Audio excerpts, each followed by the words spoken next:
աղջիկներ, վստահ եմ, այս արտահայտությունը լսել եք։ Տղաներ ջան, կթերթեք այս վիդեոն։ Ասացի, չէ, աղջիկներ։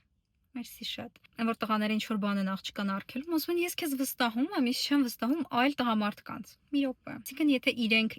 իրար մեջ չեն վստահում, մենք ինչքան ռիսկով ենք, որ հերիք չիրանց վստահում են։ Մի հատ էլ հետները գնում ենք ժամադրությունների, մի հատ էլ հետները շփվում ենք։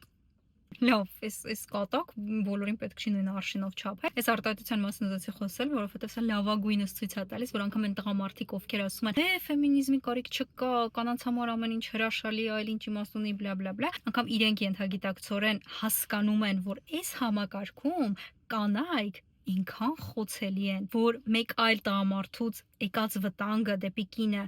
ինքան իրատեսական է։ Այս արտահայտությունը ասենց շատ խոսուն է ամբողջ համակարգի մասին, որ կինը X կամ Y իրավիճակում X կամ Y հագուստով պոտենցիալ զոհ է տղամարդու համար։ Այստեղ արդեն ֆեմինիստական շարժումը շատ կարևոր է։ Ֆեմինիզմը փորձում է պայքարել, որ ստեղծվի մի այնպիսի համակարգ, որտեղ կինը իրեն ցանկացած իրավիճակում ապահով կզգա։